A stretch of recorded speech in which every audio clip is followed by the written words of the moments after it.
Assalamualaikum. Waalaikumsalam. Ada masuk ya? Iya. Ya, keluar. Assalamualaikum warahmatullahi wabarakatuh. Waalaikumsalam warahmatullahi wabarakatuh. Bagaimana kabarnya, Pak? Alhamdulillah saya oke. Alhamdulillah. Ya, maksud dan tujuan dari saya menyampaikan penyuluhan ini. Iya. Sebelumnya penyuluhan ini dari Dinas Pertanian, tepatnya BPP dari Boyolali, yang ditempatkan di sini Desa Pelamrejo Andong ini. Iya. Ya, seperti tadi saya katakan, maksud dan tujuan dari saya sini yaitu untuk menyampaikan penyuluhan tentang pengolahan lahan, Iya. tepatnya olah tanah di Desa Pelamrejo ini. Sebelumnya di sini kondisi tanahnya menurut data dari dinas itu sebenarnya menurun, Pak, sama banyak industri itu loh. Oh, jadi saya juga merasa kayak saat menanam itu tanamannya ya lama untuk tumbuh, banyak tempat yang mati seperti itu, Pak. Biasanya komoditasnya apa, Pak? Di sini kan biasanya kan padi, Pak, ya. Ya, di sini padi, jagung, seperti itu, Pak. Di sini saya akan menunjukkan cara meningkatkan itu, Pak, kesuburan, Pak. Oh, jadi Agar nantinya petani di sini itu bisa panen dengan hasil yang ya tujuan untuk pengolahan tanah itu seperti ini, Pak. Untuk menciptakan tanah yang siap untuk ditanami sesuai dengan komoditas yang akan dipilih oleh petani. ya, itu Seperti pengolahannya bagaimana ya, Pak? ya seperti ini, Pak. Jika jagung itu kan terkadang ada memberi jalan banyu. Oh, Nah, geludan jalan air, ya geludan. Seperti itu. Kalau padi ya seperti biasa, Pak, di traktor gitu. Iya. Lalu yang selanjutnya agar menghambat tumbuhnya gulma itu loh, Pak. Oh iya. Nah, itu kan juga sangat mempengaruhi, Pak. Suket itu loh, Pak. Iya. Ini sangat mempengaruhi sekali untuk tumbuh tanaman. Iya. Lalu selanjutnya ini pertumbuhan tanaman harus ada olah tanah, Pak. Oh, pengolahan tanah ya, Pak? Iya, harus ada. Soalnya biasanya itu petani kalau olah tanah ya seperti biasanya. Jika umumnya lah, Pak, umumnya petani di sekitar itu seperti itu ya juga seperti itu. Jadi untuk mengolah yang berbeda itu gimana, Pak? Yang lebih baik gitu. Contohnya gini, Pak. Dengan memperhatikan keasaman, Pak. Keasaman tanah atau pH tanah lah, Pak. Oh, Cara iya. mudahnya. Caranya untuk mengetahui pH tanah bagaimana ya, Pak? Gini, Pak, cara mengetahui pH tanah itu sebenarnya ada alatnya, Pak. Iya. Tapi ya untuk mempermudah petani biar semua tahu dan bisa mempraktekannya itu dengan cara menggunakan indera perasa dari tangan, Pak. Tekstur, terus panas atau agak dingin atau gimana kan bisa dirasakan, Pak, dengan tangan. Kalau pH yang sesuai itu teksturnya bagaimana ya, Pak? Gini, Pak, biasanya kalau pH yang belum sesuai itu yang belum sesuai dulu ya, Pak. Iya. Biasanya ditemui itu tanahnya panas. Di teksturnya itu ada yang keras, ada yang keras, ada yang terlalu berpasir, Pak. Iya. Ya itu. Biasanya itu dengan cara untuk mengetahuinya jangan ya diambil tadi, Pak, dirasakan. Diremas-remas gitu ya, Pak? Iya, dirasakan diremas gitu. Itu cara paling mudah, Pak, sebenarnya. Iya. Lalu untuk cara meningkatkan biar pH kan itu 7 ya, Pak, ya. Iya. Di angka 7 itu yang normal. Normal. Stabil. Ya, stabil. Itu bisa dengan penambahan kapur, Pak. Dolomin itu lho, Pak. Oh, iya. Nah, itu dolomin itu saged. Terus Itu untuk apa penambahan kapurnya itu, Pak? itu untuk karena tanahnya itu kurang, jadi kerasa loh Pak. Oh iya. Jadi penambahan kapur itu biar agak gembur, Iya. agak berpasir gitu. Jadi cocok untuk biasanya ya tanaman jagung atau palawija sebagainya lah, untuk Iya. ukuran ya gitu. Terus yang selanjutnya, Yo, assalamualaikum Pak Andi. monggo. Yo, monggo Pak Andi. Oke. Iya, Pak Ya, Andi. rumiyin. Yo. Niki sinten Pak? Sadri. Oh niki sederek kula. Oh. Kepangan kula mau anak saking penyuluh saking Dinas Pertanian Boyolali Pak. Oh, iya. Nggih. Niki kula lanjutaken nggih. Nggih, monggo Pak. Iya, Monggo. Pak. Lah niki mau lho Pak, kapur dolomit iki ngaten niki. Oh, Nah, pripun ya, Pak? ngaten niki Pak. Biasanya niki ditebas teng anu saged Pak. Di toko-toko pertanian, Oh, nggih. toko pupuk biasa. Untuk cara penggunaannya seperti ini Pak. Pripun niku ya, Pak? Cara penggunaannya itu dengan ditaburkan di atas, biasanya kan udah ada gulutan. Nah itu ditaburkan di atasnya. Oh, nggih. Nah Sebar setelah ngoten ya. Oke, disebar, terus proses ulurnya. Oh, nggih. Nah misal jagung ya itu diulur. Nah setelah itu bisa ya, harapannya dengan ini itu bisa meningkatkan itu.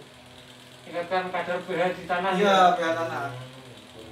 Lalu cara yang selanjutnya itu Pak, dengan ini Pak, pupuk kandang. Oh, nggih. Kan di gajah ternak tahu ya Ini gadah sapi. Oke, gajah sapi. Ada wedhus. Oh, iya, mendo nggih. Nggih. Ada ayam. Nggih, ayam nggih. Ada mendo, enten kabeh peternakan kula duwe. Oh, nggih. Oh, ini pun sapine pinten, Pak? Nek ora salah ya sapiku 50 nek ora salah. Oh, Nggih, nggih. kata nggih, Pak. Nggih. Saya ini Bapak ini. Nggih. Ternak nggih. Lah niku kangge pupuk kandang, Pak. Nggih. Nah, pupuk kandang niki dipakainya itu untuk pas setelah digaru. Oh, nggih. Nah, itu juga dicampurkan di situ. Oh, nggih, nggih. Lebih baiknya itu dengan sekam, dengan berambut nih boleh. Nah, berambut. Tambah sekam ngoten nggih. Nah, tambah sekam. Dengan sekam ini biasanya lebih baiknya itu dibakar dulu Pak. Jadinya nanti arang sekam, arang sekam. Nah, itu untuk biasanya kalau pupuk organik ini, pupuk kandang ini biasanya untuk meningkatkan kesuburan. Oh. Kesuburan. Nek sekam niku fungsine yang apa ya? Kalau sekam itu untuk ini Pak, merawatkan struktur kerawatan tanah. Oh, nggih. Nah, jadi air itu bisa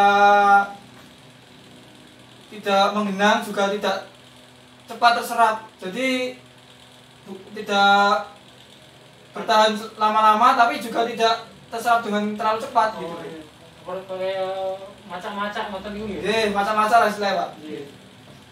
Macam-macam ngoten niku. Lalu yang selanjutnya ini Pak.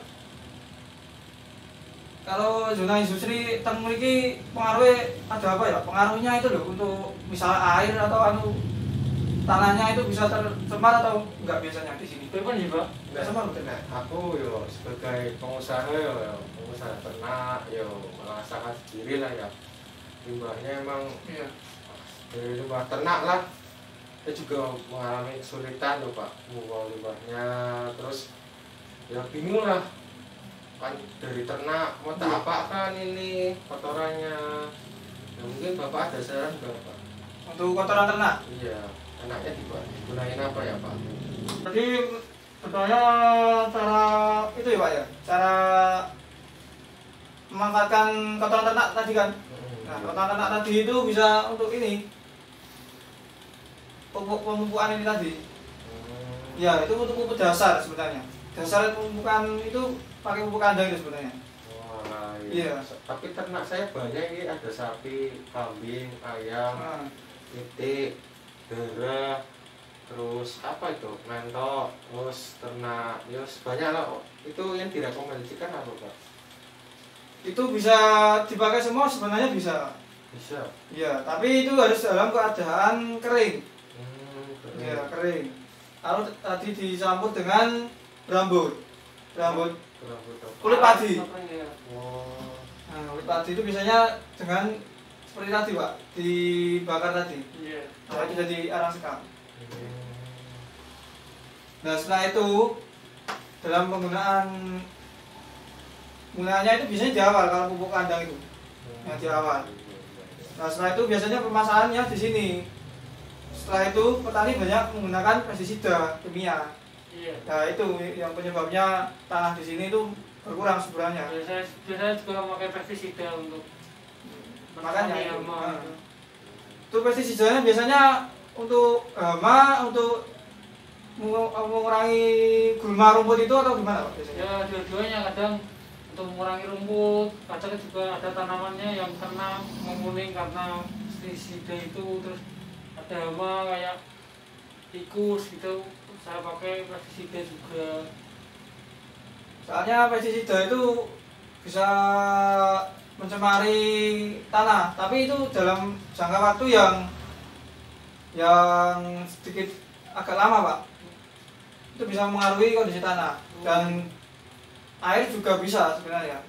Tanah itu tercampur dengan pestisida kimia, jadi tanah akan berkurang derajat keasamannya.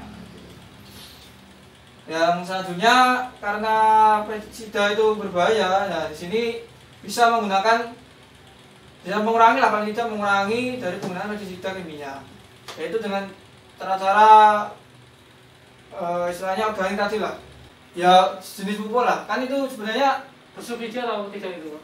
kalau itu biasanya jika bapak ini punya kartu tani, biasanya punya kan ya, Iya. nah itu kan bisa untuk mengambil pupuk bersubsidi. Kalau dolomit itu biasanya ada yang subsidi, ada yang tidak Pak. Nah, jika subsidi itu bisa diambil dengan menggunakan petani tadi. Iya. Jika tidak ya itu sebenarnya harganya juga tidak terlalu mahal, Pak. Itu berapa per saknya itu?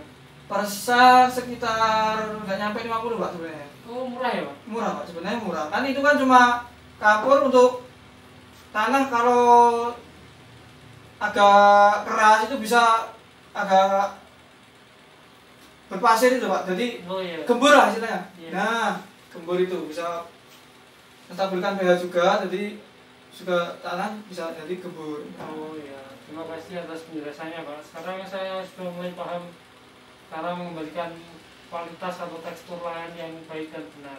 Iya. Terus ada lagi Pak? Mungkin ada lagi? Sampun.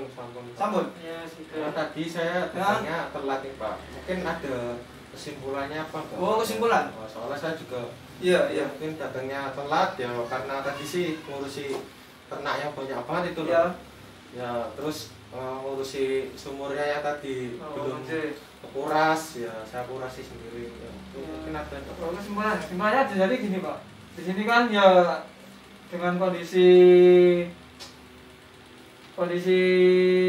desa ini kan lahan pertanian sudah tergerus oleh banyaknya bangunan, terus bagi itu tanahnya, warganya petani di sini sudah banyak memakai pestisida kimia terutama. Nah itu kan juga tentunya mengaruhi kesuburan tanah. Nah kesuburan tanah kan sangat berpengaruh pada hasil nanti yang akan didapatkan. Iya.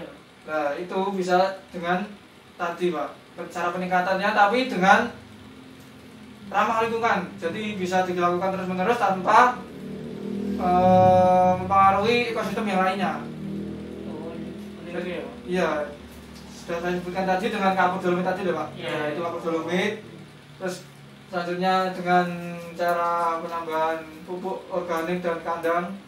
Itu juga menggunakan arang sekam itu ya Pak? Nah, itu juga itu benar itu. Nah, itu.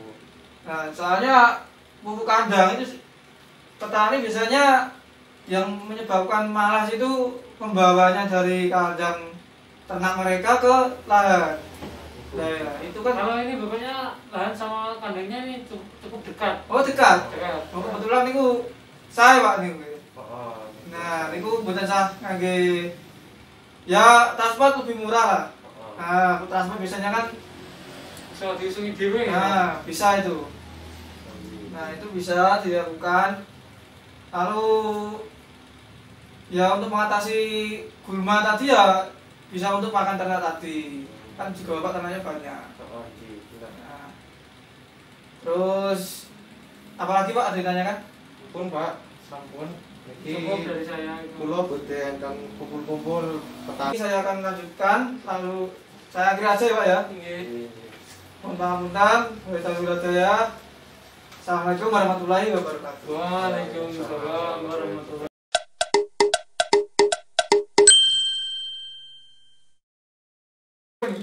Nggih, mboten napa-napa, Pak. Terus apa ya sih? Kemudian Assalamualaikum. ini Jawab. hanya jawab pak. Tanya jawab ya. Terus yang selanjutnya itu dengan apa ya? Tadi apa? Oh iya. Kita kemudian Assalamualaikum warahmatullahi wabarakatuh. Waalaikumsalam. di Pak Ustaz. Ngerai ngaji. Ini bismillahirrahmanirrahim.